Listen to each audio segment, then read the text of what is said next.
তারপর দেখো ইউনিট 7 কি বলা রয়েছে, ল্যাঙ্গুয়েজ ফোকাস, ভাষার কেন্দ্রবিন্দু, শুড অ্যান্ড শুডন্ট। ঠিক আছে, শুড এবং শুডন্টের ব্যবহারটা এখানে বোঝানো হয়েছে mainly. We use should and shouldn't to give advice, অর্থাৎ আমরা উপদেশ দেওয়ার ক্ষেত্রে শুড অর্থাৎ উচিত, শুডন্ট অর্থাৎ কি উচিত নয় ব্যবহার করে থাকি। You shouldn't eat a lot of sweets, তোমার কি অতিরিক্ত মিষ্টি খাওয়া উচিত না।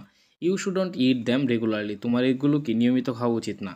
You should eat a lot of fruits and vegetables, তোমার কি অতিরিক্ত পরিমাণ ফ্রুট অর্থাৎ কি ফলমূল এবং কি ভেজিটেবলস শাকসবজি খাওয়া উচিত।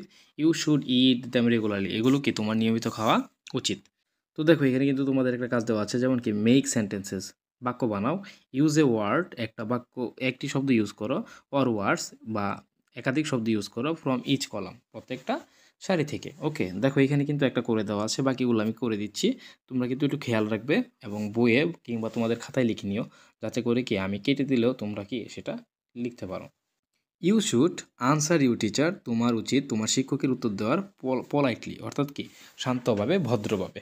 ওকে, তো এর পরবর্তীতে আমি কি দিতে পারি, এর পরবর্তীতে দিতে পারি ইউ শুড।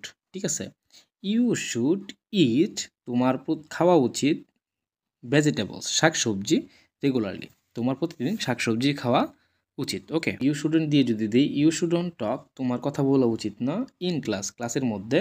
ঠিক আছে, লাউডলি, উচ্চ স্বরে তোমার ক্লাসে কথা বলা উচিত না।